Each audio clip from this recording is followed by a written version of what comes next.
Hello guys, welcome to this session. आज मैं आपके लिए लेकर आई हूँ जीएस के कुछ एमसीक्यूज, जिसमें हमारा क्वेश्चन नंबर है फर्स्ट। सुभाष चंद्र बोस के जीवन की निम्नलिखित घटनाओं पर विचार कीजिए। हमें इसमें से बताना है घटनाओं का कालानुक्रम जो है उनके क्रम में जमाना है हमें। फर्स्ट दे रखा है हमें, उन्होंने राष्ट्रीय योजना समिति की स्थापना की। सेकेंड वाला है, बोस ने रामगढ़ में एक समझौता विरोधी सम्मेलन आयोजित किया। थर्ड वाला है, उन्होंने भारतीय राष्ट्रीय कांग्रेस INC के फॉरवर्ड ब्लॉक का गठन किया। फोर्थ है, उन्होंने प्रसिद्ध नारा दिया, तुम मुझे खून दो मैं तुम्हें आज़ादी दूंगा।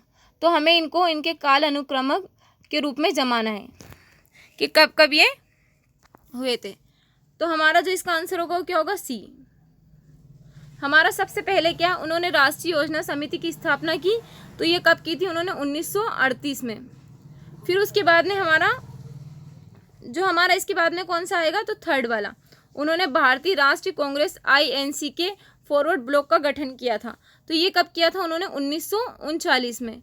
फिर उसके बाद में आएगा हमारा सेकेंड वाला, बोस ने रामगढ़ में एक समझौता विरोधी सम्मेलन आयोजित किया था। और ये कब किया था, उन्होंने 1943 में। फिर उसके बाद में उन्होंने प्रसिद्ध नारा तुम मुझे खून दो मैं तुम्हें आज़ादी दूंगा, ये वाला कब दिया था, उन्होंने 1944 में। इसलिए इसका आंसर होगा सी। सुभाष चंद्र बोस एक साहसी और निर्भीक नेता थे। उन्होंने हमेशा एक उग्रवादी दृष्टिकोण अपनाया और भारतीयों के लिए यूरोपियों लोगों द्वारा किए गए किसी भी अपमान पर कड़ी प्रतिक्रिया व्यक्त की। उन्होंने भारतीय सिविल सेवा परीक्षा में चौथा स्थान प्राप्त किया, लेकिन वर्ष 1921 में वे सेवा के इस्तीफा देकर कांग्रेस के सदस्य बनकर स्वतंत्रता संग्राम में शामिल हो गए। उनके राजनीतिक गुरु कौन थे, चित्तरंजन दास थे। बोस ने वर्ष 1938 में हरिपुरा में कांग्रेस अध्यक्ष का पद चुनाव जीता। राष्ट्रीय योजना समिति की स्थापना अक्टूबर 1938 में सुभाष चंद्र बोस द्वारा की गई थी, जो उस समय भारतीय राष्ट्रीय कांग्रेस के अध्यक्ष थे। अगले वर्ष त्रिपुरा में उन्होंने गांधी जी के उम्मीदवार पट्टाभी सीतारामैया के विरुद्ध पुनः राष्ट्रपति चुनाव जीता। गांधी जी से वैचारिक मतभेद के कारण बोस ने कांग्रेस छोड़ दी और एक नई पार्टी फॉरवर्ड ब्लॉक की स्थापना की। भारतीय राष्ट्रीय कांग्रेस INC के फॉरवर्ड ब्लॉक का गठन 3 मई 1939 को सुभाष चंद्र बोस द्वारा किया गया था। मार्च 1940 में बोस ने रामगढ़ में समझौता विरोधी सम्मेलन बुलाया। यह फॉरवर्ड ब्लॉक और किसान सभा का संयुक्त प्रयास था। समझौता विरोधी सम्मेलन भारत को युद्ध में सक्रिय भागीदारी से रोकने और ब्रिटिश साम्राज्यवादी नीतियों की आलोचना करने की दिशा में एक महत्वपूर्ण कदम था। जुलाई 1943 में रास बिहारी बोस ने भारतीय स्वतंत्रता लीग और आज़ादी हिंद फौज INA का नियंत्रण व नेतृत्व सुभाष चंद्र बोस को सहर्ष सौंप दिया। 21 अक्टूबर 1943 को सुभाष चंद्र बोस ने HC चर्टी वित्त विभाग, M अय्यर प्रसारण विभाग, लक्ष्मी स्वामीनाथन महिला विभाग आदि के साथ सिंगापुर में स्वतंत्र भारत के लिए अंतिम सरकार का गठन किया। प्रसिद्ध नारा तुम मुझे खून दो मैं तुम्हें आज़ादी दूंगा मलाया में दिया गया था। 6 जुलाई 1944 को सुभाष चंद्र बोस ने आज़ाद हिंद रेडियो में महात्मा गांधी को राष्ट्रपिता कहकर संबोधित किया। गांधी को राष्ट्रपिता कहने वाले वे पहले व्यक्ति थे, इसलिए जो हमारा आंसर होगा वो सी होगा। हमारा क्वेश्चन नंबर है सेकेंड, अगस्त ऑफर के संबंध में निम्नलिखित कथनों पर विचार कीजिए। तो हमें दे रखा है फर्स्ट ऑप्शन, लॉर्ड विलिंगडन ने वर्ष 1940 में अगस्त प्रस्ताव रखा। सेकेंड वाला, इसमें भारत के लिए डोमिनियन स्टेट्स को उद्देश्य के रूप में प्रस्तावित किया गया था। थर्ड वाला, मुस्लिम लीग ने अगस्त प्रस्ताव को अस्वीकार कर दिया। हमें इसमें से बताना है कितने कौन से सही है। तो इसका जो हमारा आंसर होगा क्या होगा, इसमें हमारा केवल इसमें केवल एक सही है। और वो कौन सा सही है हमारा, इसमें सेकेंड वाला, इसमें भारत के लिए डोमिनियन स्टेट्स को उद्देश्य के रूप में प्रस्तावित किया गया था। लेकिन जो हमारा फर्स्ट वाला है यहाँ पर क्या है, लॉर्ड लियोंगो जो है उन्होंने वर्ष 1940 में अगस्त प्रस्ताव रखा था। और जो हमारा थर्ड वाला है, थर्ड वाले में क्या है, कांग्रेस ने अगस्त प्रस्ताव को अस्वीकार कर दिया था, न कि मुस्लिमों ने। ठीक है, इसका आंसर होगा ए। भारत के वायसराय लॉर्ड लिथगो ने 8 अगस्त 1940 को अगस्त प्रस्ताव की घोषणा की थी। तो फर्स्ट सही नहीं है हमारा, इसमें प्रस्ताव किया गया है भारत के लिए डोमिनियन स्टेट्स को उद्देश्य मानना है, तो इसलिए हमारा सेकंड सही है। वायसराय की कार्यकारी परिषद का विस्तार जिसमें भारतीयों को बहुमत होगा, जिन्हें प्रमुख राजनीतिक दलों से लिया जाएगा। युद्ध के बाद एक संविधान सभा की स्थापना का प्रस्ताव रखा गया, जिसमें मुख्य रूप से भारतीय सदस्य शामिल होंगे, जो अपनी सामाजिक, आर्थिक और राजनीतिक अवधारणा के अनुरूप संविधान का निर्माण करेंगे। हालांकि यह प्रस्ताव रक्षा, अल्पसंख्यक अधिकारों, राज्यों के साथ संधियों और अखिल भारतीय सेवाओं से संबंधित सरकारी दायित्व को सुनिश्चित करने की शर्तों पर आधारित था, जो अल्पसंख्यकों की सहमति के बिना कोई भी भविष्य का संविधान नहीं अपनाया जाएगा। कांग्रेस ने अगस्त प्रस्ताव को अस्वीकार कर दिया। नेहरू ने कहा, डोमिनियन स्टेटस की अवधारणा मृत प्राय हो चुकी है। गांधी जी ने कहा कि इस घोषणा पत्र ने राष्ट्रवादियों और ब्रिटिश शासकों के बीच खाई और चौड़ा कर दिया है। मुस्लिम लीग ने लिंग को दिए गए वोटों के अधिकार का आश्वासन का समर्थन किया और यह स्पष्ट करते हुए अपनी स्थिति को दोहराई कि भारत का विभाजन ही उत्पन्न गतिरोध का एकमात्र समाधान है। इसलिए जो हमारा थर्ड है वो भी सही नहीं है। हमारा क्वेश्चन नंबर है थर्ड, व्यक्तिगत सत्याग्रह के संबंध में निम्नलिखित कथनों पर विचार कीजिए। हमें इसमें से बताना है कितने या कौन से सही है। फर्स्ट दे रखा है हमें, क्रिप्स मिशन की विफलता के बाद भारतीय राष्ट्रीय कांग्रेस ने व्यक्तिगत सत्याग्रह शुरू करने का निर्णय लिया। सेकेंड वाला है, जवाहरलाल नेहरू व्यक्तिगत सत्याग्रह के लिए आने वाले जो थे पहले सत्याग्रही थे, जो सबसे पहले आगे आए थे। हमें इसमें से बताना है कितने कौन से कथन सही है। तो इसका जो हमारा आंसर होगा क्या होगा, डी। इसमें हमारे दोनों ही रोंग है। इसका जो हमारा पहला आएगा, ये क्रिप्स मिशन की विफलता में नहीं हुआ था। कौन से, अगस्त मिशन की विफलता के बाद भारतीय राष्ट्रीय कांग्रेस ने व्यक्तिगत सत्याग्रह शुरू करने का निर्णय लिया था। और जो हमारा सेकंड वाला है, तो ये किसने, आचार्य विनोबा भावे ने व्यक्तिगत सत्याग्रह के लिए आगे आने वाले पहले सत्याग्रही थे। इसलिए इसका आंसर होगा डी। दोनों ही सही नहीं। इसमें व्यक्तिगत सत्याग्रह जो वर्ष 1940 में अगस्त प्रस्ताव की विफलता के बाद भारतीय राष्ट्रीय कांग्रेस ने महात्मा गांधी के नेतृत्व में व्यक्तिगत सत्याग्रह की शुरुआत करने का फैसला लिया। इसलिए जो हमारा फर्स्ट है वो भी सही नहीं है। गांधी जी ने प्रत्येक इलाके में कुछ चुने हुए व्यक्तियों द्वारा व्यक्तिगत आधार पर सीमित सत्याग्रह शुरू करने का निर्णय लिया। व्यक्तिगत सत्याग्रह शुरू करने के लिए उद्देश्य थे यह दिखाने के लिए कि राष्ट्रवादियों का धैर्य कमजोरी का कारण नहीं था। जन भावना को व्यक्त करते हुए यह स्पष्ट किया गया कि जनता को युद्ध में कोई रुचि नहीं थी और उनके दृष्टिकोण से नाजीवाद एवं भारत पर शासन करने वाली उपनिवेशिक निरंकुशता में कोई अंतर नहीं था। सरकार को कांग्रेस की मांगों को शांतिपूर्ण तरीके से स्वीकार करने का एक और अवसर देना। सत्याग्रह की मांग युद्ध विरोधी घोषणा के माध्यम से युद्ध के खिलाफ अभिव्यक्ति की स्वतंत्रता होगी। आचार्य विनोबा भावे व्यक्तिगत सत्याग्रह के पहले सत्याग्रही बने। उन्होंने युद्ध विरोधी विचारों को प्रस्तुत किया और स्वतंत्रता के बाद के लिए अहिंसक संघर्ष के अपरिहार्य पर बल दिया। आचार्य विनोबा भावे की गिरफ्तारी के बाद जवाहरलाल नेहरू ने स्वयं को दूसरे सत्याग्रही के रूप में प्रस्तुत किया। इसलिए जो इसका आंसर होगा डी। हमारा क्वेश्चन नंबर है फोर्थ, निम्नलिखित घटनाओं पर विचार कीजिए। हमें इनको भी क्या करना है, कालानुक्रमिक क्रम में जमाना है। तो हमें पहला दे रखा है वेवेल योजना, सेकंड दे रखा है राजगोपालाचारी फॉर्मूला, थर्ड दे रखा है एटली का बयान। हमें इसमें से बताना है कौन से सही कालानुक्रमिक में है। तो हमारा जो इसका आंसर होगा क्या होगा, डी। इसमें सबसे पहला हमारा क्या है, राजगोपालाचारी फॉर्मूला। ये था, तो ये कब था, 1944 में। फिर हमारा जो है यहाँ पर सेकेंड पे कौन सा आएगा हमारा, वेवेल योजना। वेवेल योजना हमारी कब थी, तो 1945 में। फिर हमारा लास्ट है थर्ड वाला एटली का बयान, तो ये कब था, 1947 में। इसलिए जो इसका आंसर होगा डी, सेकेंड, फर्स्ट और थर्ड।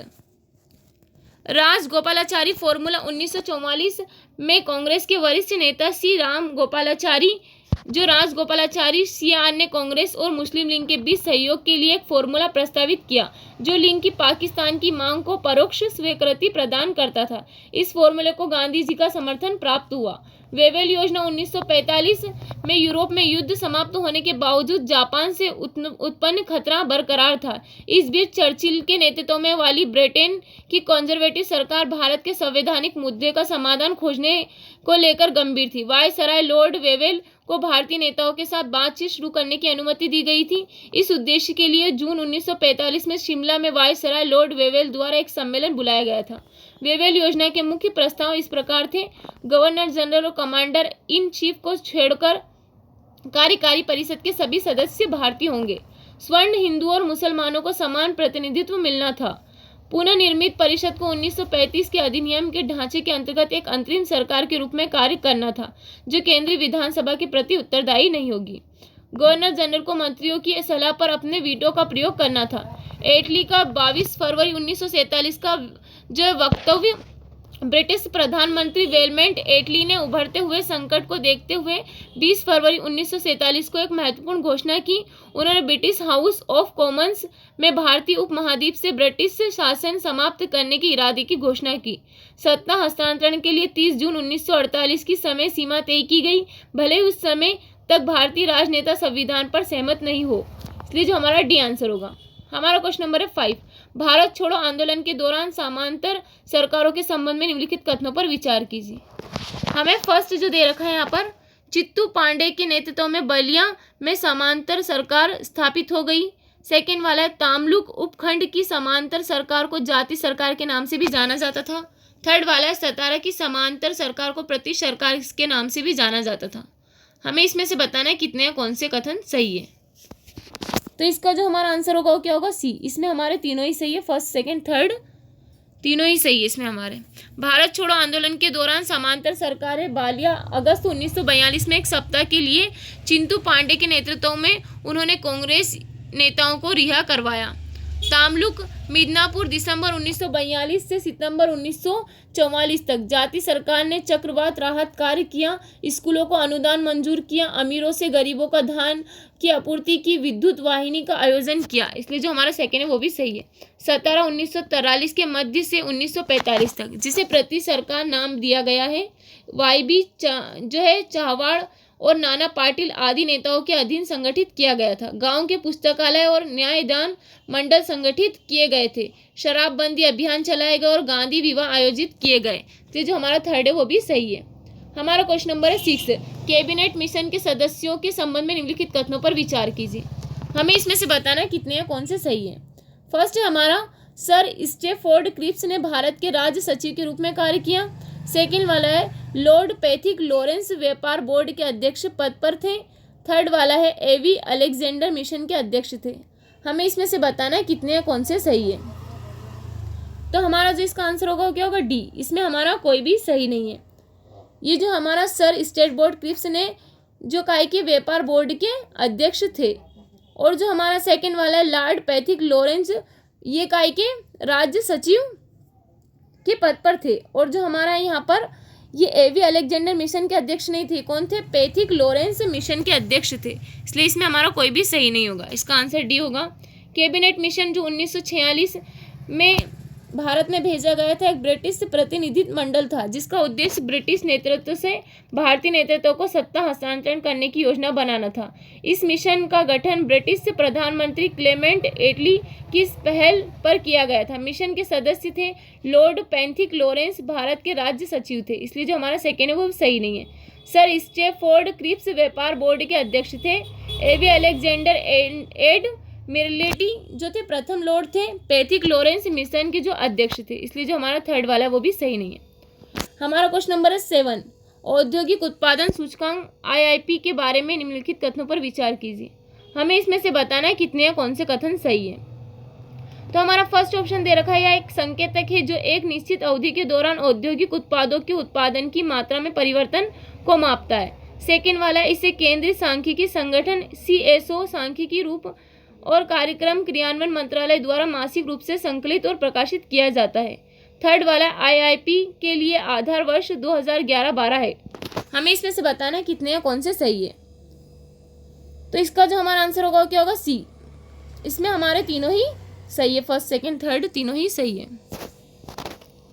IIP एक संकेतक है जो एक निश्चित अवधि के दौरान औद्योगिक उत्पादों के उत्पादन की मात्रा में होने वाले परिवर्तन को मापता है। फर्स्ट सही है। इसे राष्ट्रीय सांख्यिकी कार्यालय NSO सांख्यिकी और कार्यक्रम क्रियान्वयन मंत्रालय द्वारा मासिक रूप से संकलित एवं प्रकाशित किया जाता है।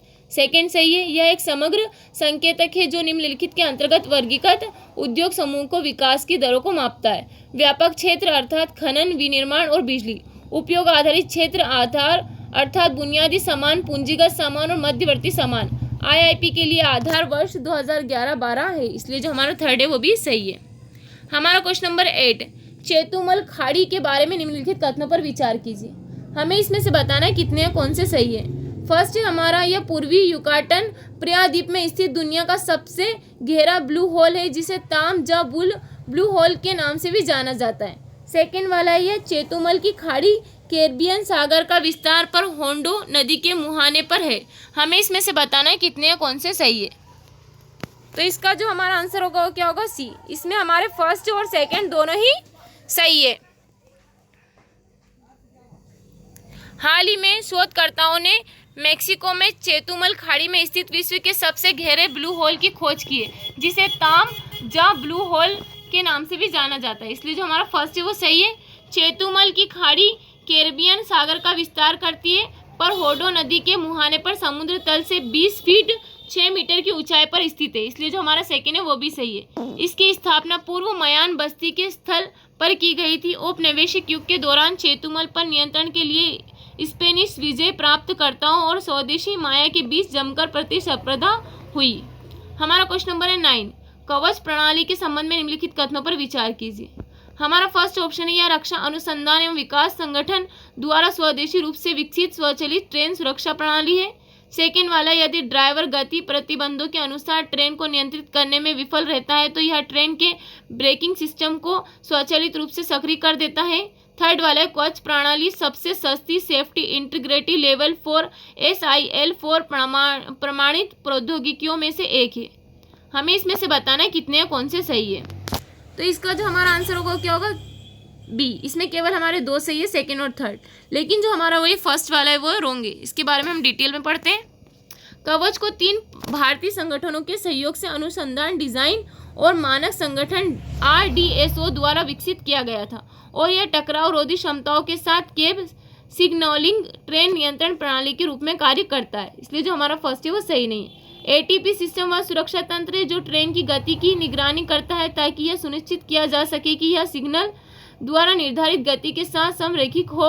यदि ट्रेन इस गति सीमा से अधिक हो जाती है तो ATP ट्रेन को रोकने के लिए आपातकालिक ब्रेक लगा देता है। जो सेकंड भी सही है। कवच प्रणाली सबसे सस्ती सेफ्टी इंटीग्रिटी लेवल 4 प्रमाणित प्रौद्योगिकियों में से एक है, जहां त्रुटि की संभावना 10,000 वर्षों में एक है। इसलिए जो हमारा थर्ड है वो भी सही है। आज का हमारा लास्ट क्वेश्चन है, question number 10। West Nile virus के बारे में निम्नलिखित में से कौन से सही नहीं है। फर्स्ट हमें दे रखा है, वेस्ट नाइल वायरस का संचरण मच्छर के काटने से होता है। बी वाला, पक्षियों को इस वायरस का प्राकृतिक मेजबान माना जाता है जिनका मच्छर शिकार करते हैं और संक्रमित हो जाते हैं। थर्ड वाला, यह वायरस मनुष्य से मनुष्य के संपर्क में नहीं फैलता है। जो हमारा डी वाला, वेस्ट नाइल वायरस संक्रमण का पता सबसे पहले कांगो लोकतांत्रिक गणराज्य में लगा था। हमें इसमें से बताना कौन सा सही नहीं है। तो इसका जो हमारा आंसर होगा वो क्या होगा, डी। इसमें हमारा डी वाला सही नहीं है। हमारे फर्स्ट सेकंड थर्ड तीनों ही सही है, लेकिन जो हमारा डी है वो सही नहीं है। वेस्ट नाइल वायरस, यह वायरस वेस्ट नाइल फीवर के कारण होता है। सिंगल स्टेटस वायरस जो संक्रमित मच्छरों के काटने से मनुष्य में फैलता है। मच्छरों की क्यूलेक्स प्रजाति संचरण के लिए प्रमुख वाहक के रूप में कार्य करती है। पक्षियों को इस वायरस का प्राकृतिक मेजबान माना जाता है जिनका मच्छर शिकार करते हैं और संक्रमित हो जाते हैं। वेस्ट नाइल वायरस मनुष्य से मनुष्य के संपर्क में जैसे खांसने, छींकने या छूने से नहीं फैलता है। यह पहली बार वर्ष 1937 में युगांडा के वेस्ट नाइल जिले में एक महिला के शरीर में पाया गया था। इसलिए जो इसका आंसर होगा हमारा क्या होगा, डी। इसमें हमारा डी सही नहीं है। उम्मीद है आज का जो हमारा सेशन है आपको अच्छा लगा। अगर आपको हमारा सेशन अच्छा लगा है तो आगे के अपडेट के लिए हमारे चैनल को सब्सक्राइब करें और बेल आइकन को दबाना ना भूलें। Okay, thank you so much.